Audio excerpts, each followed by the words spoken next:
Hey guys, today with the topic, feelings are not negotiable. Most of the people I explain this to understand it right away. That you can't get rid of a feeling with facts is relatively clear. Take the example of the child who falls down and the adult who says, that doesn't hurt at all. But all this goes a little bit further.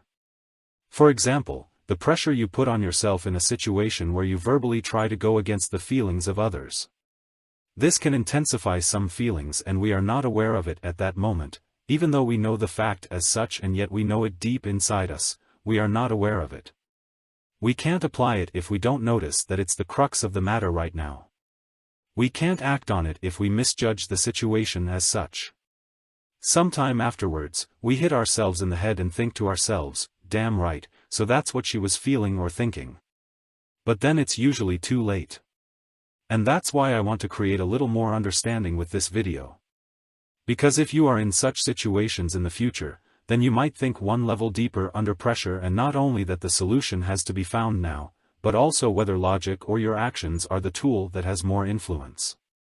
So from the front, where we already have it from feelings. Feelings we can describe even today only relatively superficially. Among other things, because they are constantly changing. Maybe not between two different feelings, but in their strength and depending on the momentary perception of them. Smart Alex will come to me now, for example, with the difference between feelings and emotions. Yes, there is one, give you for it perhaps times the wheel of the emotions as an example.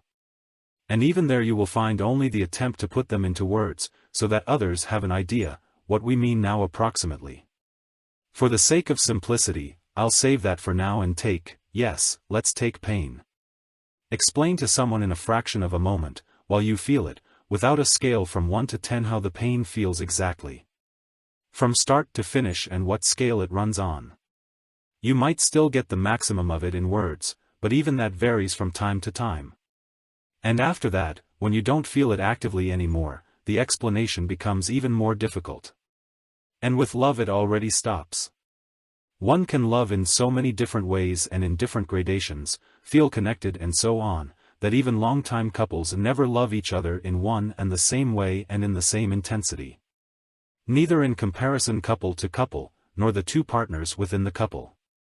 But the reaction of the other person, who is also in love, will usually give them the feeling that it feels the same 1:1.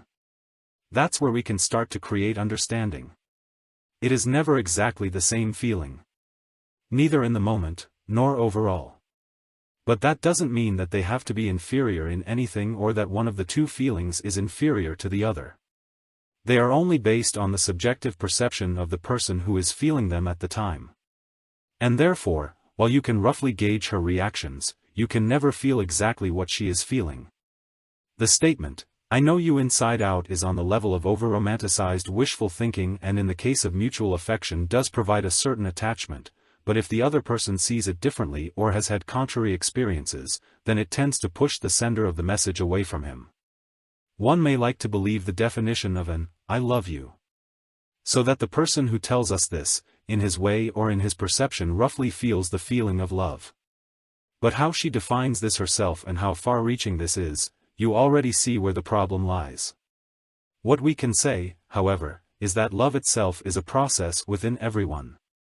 It is triggered from the outside, i.e. from another person. But the chemical processes take place completely within you, which is why the thought or a memory within you of this person alone can give you a feeling of elation. If we turn the whole thing around and you have been abandoned, you can get an idea in the most unpleasant way that for your feelings nobody else has to influence actively. That is you, and it is all tied to your perceptions, your hopes, your experience, your feelings, and so much more. But that is the point. It depends on you and how you see and feel your reality. It is partially experienced and perceived quite differently for someone else. If we now additionally look at the differences between man and woman and the relationship dynamics, based on triggering and also partly the fast pressing of attraction, then we see that even the reason for different feelings is different.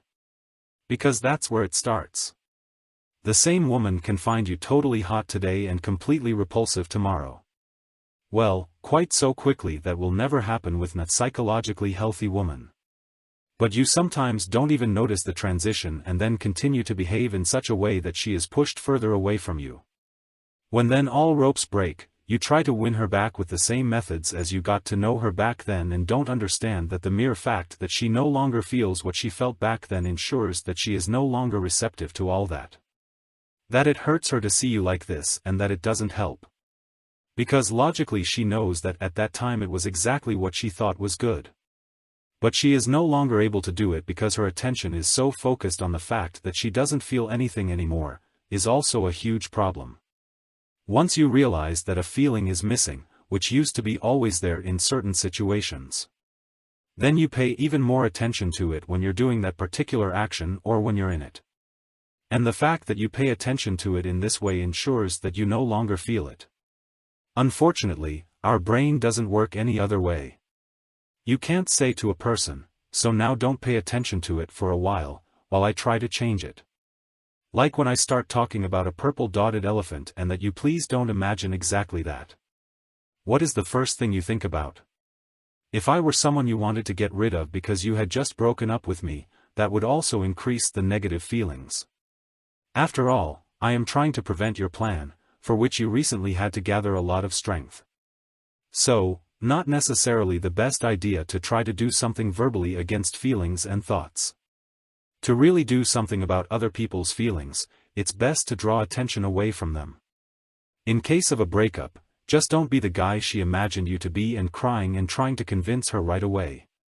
This is normal, she has adjusted to it, she will fight against it. Be the one who accepts it, finds it a pity and wishes her a good life. What do you think? How stupefied they look then all at once, because in their heads then half fireworks on, is he serious?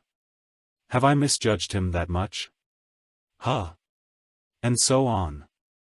She thinks of everything, except that there were no more feelings. And you can trigger feelings again, only after the fact, when she thinks positively of you again and your actions convince her that her perception and rationalized reality did not correspond to the facts. You see, you perceive feelings as given or you see when they are not there. You do not negotiate them. You act accordingly. To do this, of course, you must be able to assess your counterpart as well as possible, but always know that you could also be wrong. Knowledge of human nature and empathy are the keywords here. And like so many important qualities, you develop them over time. If you have never had much to do with people and are always sitting in your basement gambling, yes, that will be difficult, you can't learn that way. But that alone won't be enough, and if you now think you can gain experience by meeting 1,000 new people, you are not looking for the intersection here, and superficial relationships are not enough for that. Exactly what you went through with your last relationship or breakup, that brought you one step closer to the understanding you need to develop in order to eventually not be so catastrophically wrong and act like a child when someone even honestly tells you that the feelings are gone. You can either adapt that in you and use it for you in your everyday life from now on, or you look for guilt in actions or small shit from some phrases they once told you. Get into it and in the end find everything she did shitty. The problem with that? You learn nothing from it. You tell yourself that, and next time you look for a woman who embodies the opposite of your ex in certain characteristics or who does not exhibit certain behaviors. But at the end of the day she is still a woman. And in the last relationship, when you had the chance, you did not learn to interpret feelings and to deal with them properly. Why should it be different here? Do you expect a divine inspiration at the right moment? No, you will again try to approach the problem logically out of your intuition, although it was of an emotional nature. Don't misunderstand, I am also not a friend of complicating something like this, or then analyzing every action of the woman on it. What triggered this now? No, it's just in there. You just have to know that, and also that you don't start to discuss or justify yourself. If it's not, you have to pay attention to it at the beginning, of course, but that will become easier, faster and better with time, like any skill. Take care, and until the next video.